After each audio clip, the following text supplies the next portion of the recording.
في توضيح مهم أوي عايز أقول لإخواتي ذوي الهمم. طبعًا أرحّب بيكم الأول طبعًا أهلًا وسهلًا بيكم في فيديو جديد من قناة يوميات عماد وداليا والمجالس الطبية لخدمة المعاقين. في حاجة عايز أقولها لكم ودي نقطة قوية جدًا وأغلب الناس ما تعرفهاش. أي حد بياخد معاش ورثة أي حد بياخد معاش ورثة لازم يجدد كارت الخدمات بتاعه، لأن لو ما جددش كارت الخدمات معاشه هيقف. أوكي؟ أي حد قدم طلب إن هو ياخد معاش ورثة عن أبوه أو عن أي حد وبيقبضه لازم يجدد كارت الخدمات، لأن كارت الخدمات لو وقف المعاش بتاعه هيقف. تمام كده؟ الحاجة التانية لو سمحتوا بعد إذنكم يعني طبعا الكلام ده توضيح للناس كلها. عيب أوي لما ألاقي تليفوني بيرن الساعة 1:30 بالليل عشان واحد عايز يسأل على حاجة، وعيب برضه لما ألاقيه بيرن الساعة 6 الصبح عشان واحد يقول لي والنبي هو مكان المجالس فين؟ أنا مش خدام عندك يا حبيبي.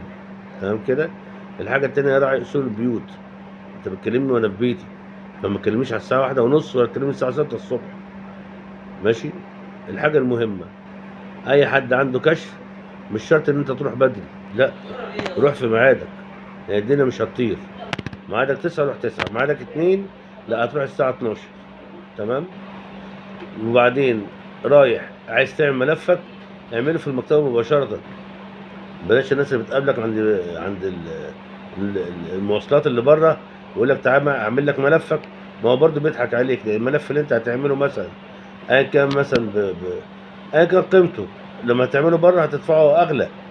هتدفع اغلى ليه؟ ما هو كده كده اصلا وانت داخل على المجالس بتاع التصوير بيبقى معاك في الطريق قبل ما تخش على المجالس. ليه بقى تقف بره وتدفع بزياده وتخلي الناس تستهيفنا وتستهيف المعاقين ويعتبرونا شويه هبل؟ يلا اللي عايز يحجز برضه كارت خدمات او عايز يحجز كشف سيارات او عايز يعمل استرداد لو جابه عرض سنة، تمام، او عايز يعمل تظلم تحت امره يكلمني. وطبعا ارقامي هيطلبها مني هديها له او هتلاقيها موجودة على الصفحة في بعض التعليقات. تمام. يلا كل سنة وانتم طيبين. السلام عليكم ورحمة الله وبركاته. مع السلامة.